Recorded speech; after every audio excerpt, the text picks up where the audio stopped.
Avrupa Parlamentosu dün biliyorsunuz Türkiye ile müzakerelerin askıya alınması tavsiyesini içeren raporu kabul etti.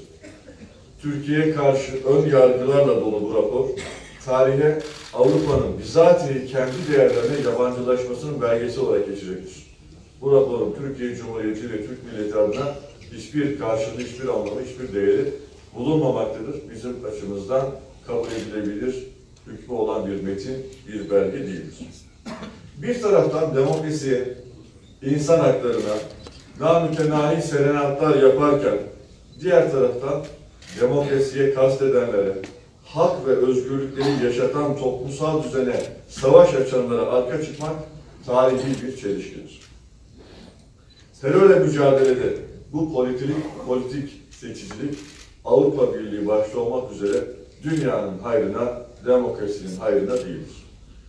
Türkiye'nin varlık ve bekasına yönelen tehditlere karşı yapmış olduğu mücadele meşru mücadeledir, zorunludur ve yerindedir. Bekası için üstüne titrediğimiz şey adil devlettir, özgür millettir, güçlü Türkiye'dir. Bunlardan hiçbiri dostluk iddiasında olanları rahatsız etmemelidir. Ne özgürlükleri güvenliğe, ne güvenliğimizi özgürlüğe feda edemeyiz. Bunları hep beraber bir arada yaşatacağız. Bu nedenle terörle mücadelemiz esasında ve özünde bir hak ve özgürlük mücadelesidir. Bu mücadelede yanımızda duranları da, Türkiye'yi yalnız bırakanları da elbette tarih ve bu millet asla unutmayacaktır. Avrupa ile ilişkilerimizin akıbeti ne olursa olsun, biz Türkiye'nin yargı sistemini çağına ve insanına yaraşır şekilde bir düzeye taşımak için çalışmaya devam edeceğiz. Reform irademizi canlı tutuyoruz, diri tutuyoruz ve canlı tutmaya devam edeceğiz. Çünkü bu irade Avrupa ile ilişkileri aşan bir irade anlamını taşımaktadır.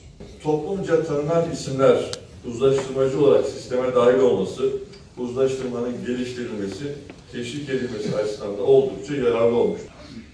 2018 yılında 208.014 dosya uzlaşmayla sonuçlanmıştır.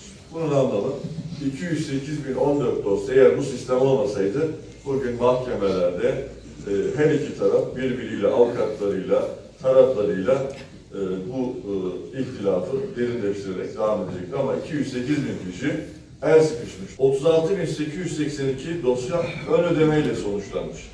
59.320 dosyada kamu davasının açılmasının ertelemesi kararı verildi.